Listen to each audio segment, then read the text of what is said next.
Una madre acusada de asesinato y un misterio que demoró 32 años en resolverse. Unas vacaciones en un parque nacional australiano terminaron con la vida normal de la familia Chamberlain. La menor de sus 3 hijos, una beba de 2 meses, desapareció de la carpa del camping una noche de 1980. La madre dijo que vio un dingo llevándosela en su boca. Sin embargo, nadie le creyó y fue condenada a cadena perpetua. Hay historias que, para ser contadas sin prejuicios y con todos los datos de la realidad, pueden requerir que pase mucho tiempo. Este es uno de esos casos. Hubo que esperar 32 años para poder escribirla con un final cerrado y sin conjeturas absurdas, especulaciones o subjetividades. En el medio, durante las más de 3 décadas transcurridas, hubo prensa amarilla, una película postulada al Oscar, prejuicios descarnados de parte de la opinión pública, prejuzgamientos, convicciones cerradas, presiones de los medios, teorías descabelladas, juicios y una condena a prisión perpetua. Esta es la historia de Azaria Chantel Lauren Chamberlain, quien vivió brevemente del 11 de junio al 17 de agosto de 1980 y que con solo 9 semanas de vida protagonizó el policial más famoso, dramático y taquillero de Australia. Lindy y Michael Chamberlain amaban la vida al aire libre y pensaron que era una buena idea tomarse unos días de vacaciones con sus 3 hijos en un camping familiar en el Parque Nacional de Uluru, en el norte de su país, cerca de Ayers Rock, un lugar sagrado para los aborígenes locales. Vivían en un pueblo minero y para llegar a esa zona del centro del continente, donde estaba el parque natural, viajaron muchos kilómetros en su auto Torana amarillo. Llegaron el domingo 17 de agosto y comenzaron a armar las tiendas. A eso de las 5 de la tarde, estaban con otros turistas conversando al aire libre cerca de una barbacoa. Lindy tenía en brazos a Azaria, la menor de sus hijos y la primer niña de la familia. Azaria, con poco más de 2 meses, ya pesaba casi 5 kilos. Ese día habían visitado previamente la roca sagrada y la cueva de la fertilidad. Durante el paseo, Lindy había visto y espantado a un dingo, esos perros salvajes australianos tan característicos de la zona. Más tarde, mientras cocinaban en la barbacoa, pudo ver a otro muy cerca. Seguramente habían llegado atraídos por el olor a carne asada. Michael le tiró un trozo de pan, pero el animal lo menospreció. A las 8 de la noche, Lindy decidió llevar a Azaria y a Regan, de 4 años, a la tienda. Quería acostarlos para que descansaran. Al día siguiente les esperaban más aventuras. Entre 10 y 20 minutos después, los dos dormían plácidamente. Lindy volvió entonces al fogón cerca de la barbacoa para seguir conversando con la gente del camping. Un rato después, escucharon un grito procedente de su tienda, situada a unos 20 metros de distancia. Lindy se paró rápidamente y fue a ver qué ocurría. Cuando llegó a la carpa, cuya puerta estaba abierta, vio a un dingo salir disparado hacia la oscuridad con la bebé colgando en sus fauces. «¡Un dingo se llevó a mi hija!», gritó desesperada, mientras corría hacia Michael y el resto de los que acampaban allí. Relató en ese momento lo que relataría a lo largo de los años 1 y 1000 veces. El dingo sacudía la cabeza gruñendo con fiereza con la beba entre sus dientes. Unas 300 personas, entre turistas y rangers aborígenes, se abocaron durante toda la noche a buscar a Azaria. La policía llegó, rastrilló la zona. Lo único que encontraron fueron unas pocas huellas de dingo cerca de la carpa de los Chamberlain. Lindy describió que Azaria llevaba puesto un overol de pijama y encima un saquito blanco tejido. Una semana después, un turista encontró el overol desgarrado sobre un matorral, no muy lejos del campamento. Hasta ahí, nada sugería otras posibilidades y la versión de Lindy era aceptada. Si bien una primera investigación apoyó la versión de los padres, la segunda no. El caso inundaba los medios escritos, televisivos y radiales. En ese entonces no se conocía en Australia ni un solo caso de un ataque de un dingo a un ser humano. Si bien eran salvajes y carnívoros, se solían alimentar de canguros, zarigüeyas o wombats. No había antecedentes de que se hubieran comido jamás a una persona. Los investigadores desconfiaban del cuento de Lindy. Murmuraban por lo bajo que les parecía rarísimo. ¿Un dingo comiéndose a un bebé? No podía ser, nunca había ocurrido. No le creían a Lindy ni una sola palabra. Además, ella había sido la última en ver con vida a Azaria. Esa mujer de 32 años que no lloraba lo suficiente era para ellos la principal sospechosa. Por otro lado, las autoridades no querían convertir al dingo en un cuco peligroso. En los parques nacionales había en juego mucho turismo. Lindy, con una imagen seria, extremadamente fría y de aspecto demasiado cuidado para esos dramáticos momentos, no ayudaba. El prejuicio sobre ella crecía y crecía, y se instalaba no solo entre los investigadores, sino también en la mesa familiar de cada hogar de los australianos. La opinión pública no entendía el comportamiento de Lindy, que poco a poco había dejado de ser para ellos una víctima para convertirse en la mujer más odiada de Australia. El público y los periodistas se preguntaban por qué Lindy se había tomado el tiempo de peinarse para dar un reportaje.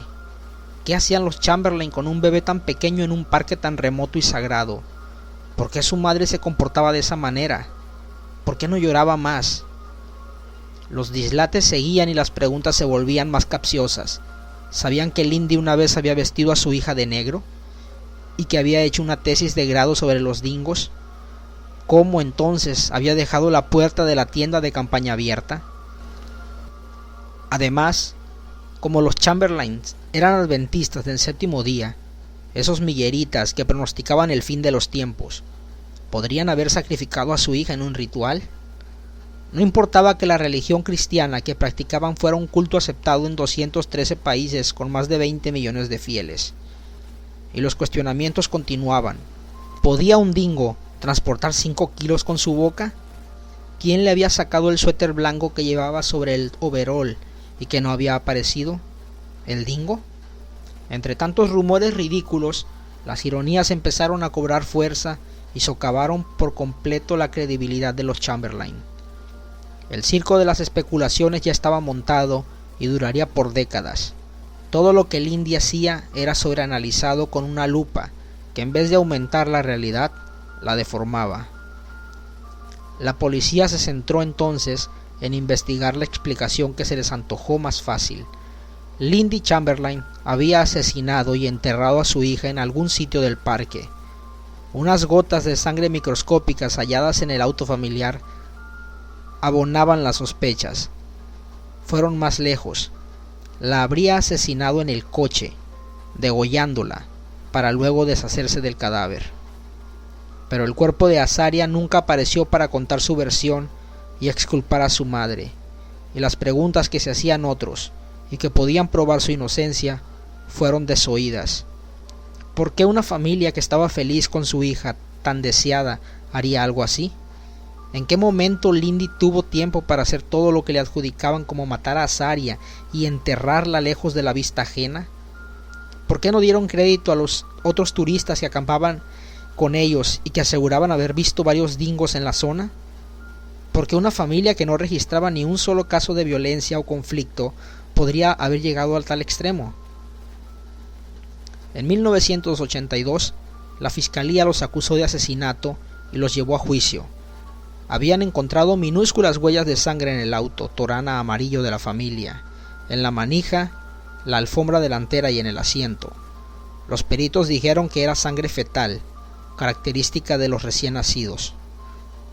Durante el juicio que se llevó a cabo en otro lugar, para tratar de evitar los prejuicios que podían tener el jurado debido a la enorme difusión del caso, hubo un experto que aseguró que el desgarro del pijama no parecía hecho por colmillos y que no había saliva de animal allí. La fiscalía también presentó a un notable forense, el profesor James Cameron del Hospital de la Facultad de Medicina de Londres. Este concluyó, después de examinar las pruebas, que la niña habría sido asesinada dentro del auto con tijeras y que luego habrían enterrado el cadáver. Con esos expertos y sus elucubraciones, Las cartas estaban jugadas. La defensa había presentado otros peritos que contradecían los anteriores, pero no fueron tan convincentes para el jurado. Un zoólogo, por ejemplo, dictaminó que un dingo adulto sí podía sujetar del cráneo a un bebé, sacudirlo y hasta desnucarlo. Además, un renombrado hematólogo había puesto en duda las técnicas que se habían usado para examinar la sangre hallada y pudo determinar que algunas eran solo emulsión de pintura. El 19 de octubre de 1982, el jurado consideró que Lindy era culpable y que su esposo había sido su cómplice. El juez la condenó a cadena perpetua y fue puesta tras las rejas. Lindy estaba en ese momento embarazada de su cuarto hijo. Como cómplice, Michael tuvo una condena mucho menor, 18 meses de prisión que luego fue suspendida. La encargada de decirle a Aidan y Regan, que ya tenían 9 y 6 años respectivamente, que sus padres irían a prisión, fue su abuela materna. Ella admitió que fue lo más difícil que tuvo que hacer en su vida. Al cumplir un mes de cárcel, Lindy fue llevada al hospital. Allí nació una beba a la que llamó Kalia. Durante 10 meses estuvo en libertad condicional mientras el tribunal decidía su apelación. En abril de 1983 le fue rechazada y volvió a la cárcel. A pesar de que los peritos psicológicos encontraban que Lindy era una persona mentalmente sana, que no era irritable, que no había tenido conductas violentas para con sus hijos, ni estaba estresada con Azaria. Pero Lindy no despertaba empatías, y la opinión pública ejercía una presión insoportable. Lindy pasó más de 3 años presa entre peligrosas mujeres que la odiaban por haber cometido el delito más horroroso, el filicidio. Fue entonces que un acontecimiento casual desvió la causa y enderezó el caso. En enero de 1986, un montañista inglés llamado David Brett quiso escalar la roca sagrada en Uluru, pero en el intento resbaló y cayó al vacío. Una semana después, cuando los rescatistas recuperaron su cadáver, descubrieron en la zona varias guaridas de dingos. Se les ocurrió mirar y descubrieron algo entre otros restos: un pequeño suéter tejido de bebé que alguna vez había sido blanco. Era la prenda de Azaria, la que llevaría a Lindy a la libertad. El hallazgo fue una verdadera bomba. Ese descubrimiento fue fundamental y se sumó a otro no menos importante. Un nuevo análisis demostró que las diminutas manchas rojas halladas en el auto familiar no era sangre humana. Los técnicos no eran infalibles, se habían equivocado. El 15 de septiembre de 1988, la Corte de Apelaciones anuló las sentencias de Lindy y Michael Chamberlain. Lindy declaró al salir: "Me da esperanza pensar que esta vez los australianos se convencerán de que los dingos son animales peligrosos". Pero el fin de la historia todavía no estaba escrito. En 1990 la pareja no resistió más las presiones y se separó. Igual siguieron luchando por limpiar sus nombres. En 1995 el caso seguía abierto y no tenían todavía la correcta partida de defunción de Azaria. Lindy y Michael sentían que no habían logrado su objetivo: demostrar lo injusto de aquellas condenas y su inocencia total.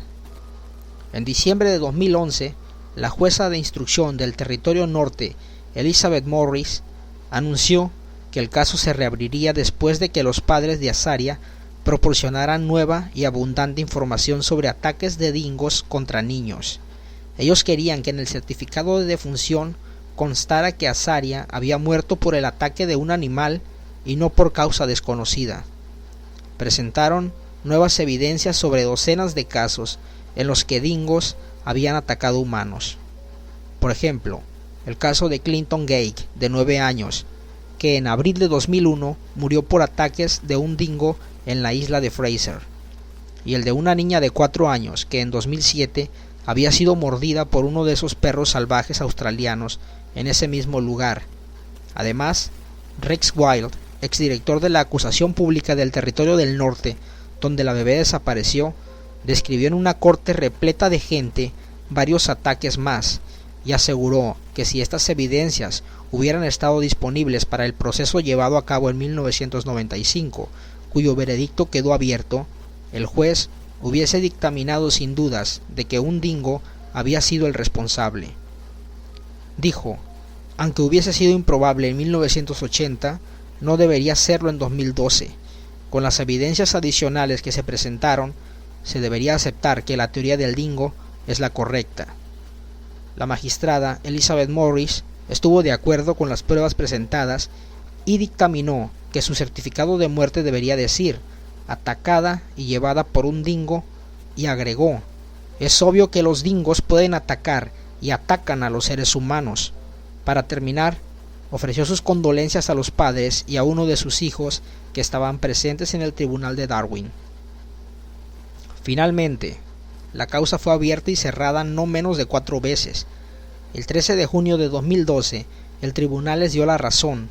Un dingo había sido el responsable de la desaparición y la muerte de Azaria Chamberlain en el Parque Nacional Uluru el 17 de agosto de 1980.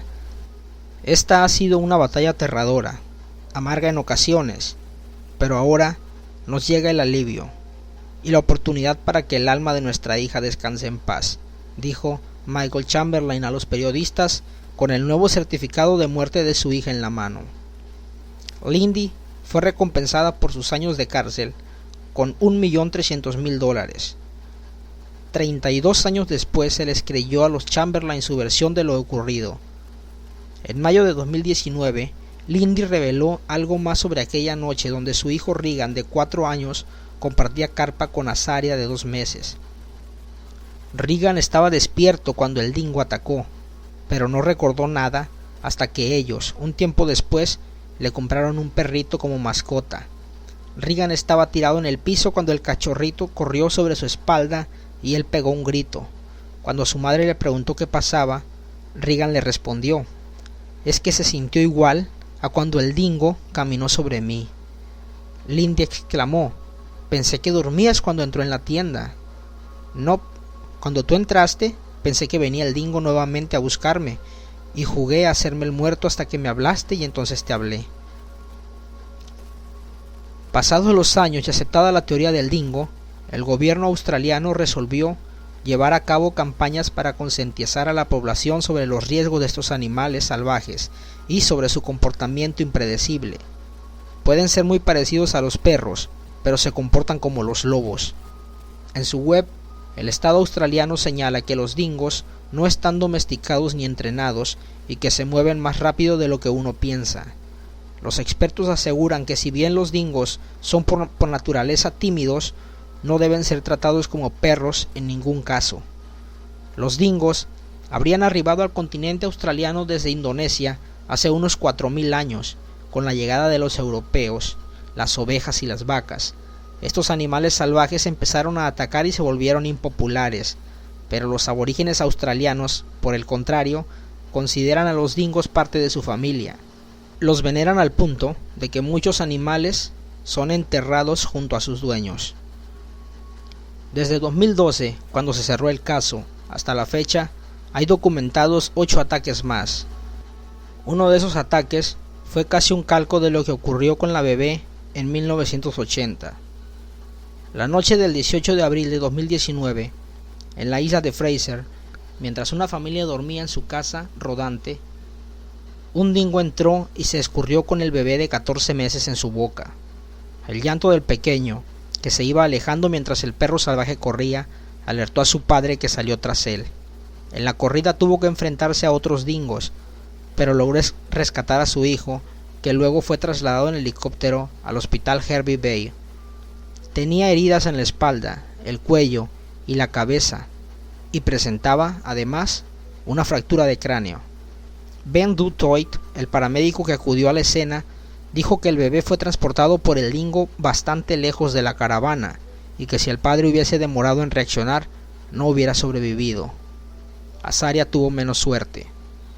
A los padres de la bebé les llevó 32 años limpiar su imagen de toda sospecha. Mientras lloraban, eran crucificados como asesinos. Sus hijos, que habían perdido una hermana, también perdieron por un tiempo y de alguna manera para siempre a aquellos padres asediados por la prensa y la ley. Esa noche de agosto de 1980, la vida les dio un sacudón y les puso patas arriba a su existencia. El duro golpe y sus consecuencias duraron demasiado. La vida les alcanzó para verse libres de toda sospecha, pero fueron la casualidad y los avances de la ciencia, no la compasión, los que vinieron en su rescate para demostrar lo que antes no se había podido.